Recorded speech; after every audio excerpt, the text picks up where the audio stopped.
Doctor Yunus পুরো জাতির সাথে বেইমানি করলো।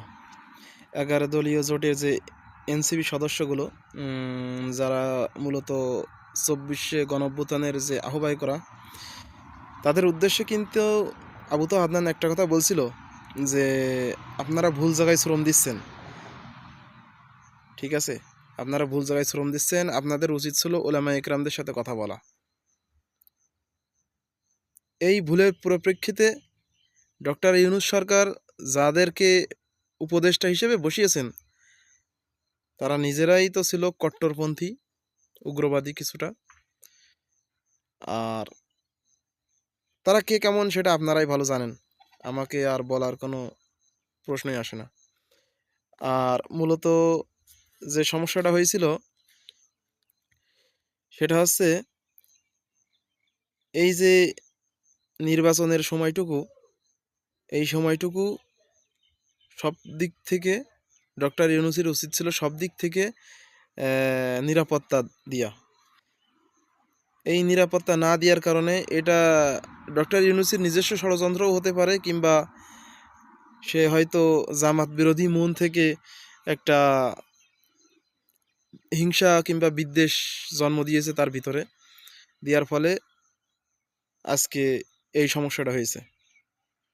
এখানে এনসিপি কিংবা জামায়াতের কোনো ত্রুটি নেই, কোনো দোষ নেই। এটা নিশ্চিতভাবে 11 দলীয় জোটের জয়, কিন্তু সেখানে বিজয়ী হতে হয়েছে বিএনপির, আর পরাজয় মেনে নিতে হলো 11 দলীয় জোটের।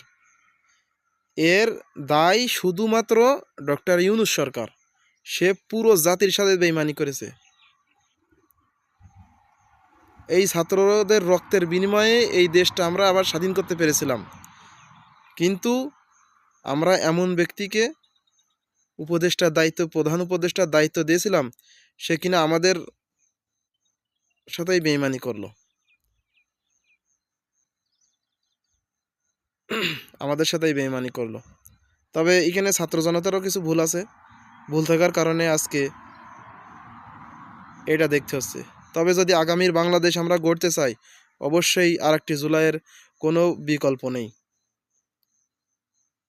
আর সবথেকে দুঃখ জানাতে হচ্ছে যে নাসির উদ্দিন পাটোয়ারি ভাইয়ের জন্য, যে তার জেতা আসনটা মির্জা আব্বাস তার বউ দিয়ে চুরির মাধ্যমে সে জিতে গেল ক্ষমতা প্রয়োগ করে। তবে ক্ষমতা চিরস্থায়ী না, এ কথাটাও তার মনে রাখতে হবে।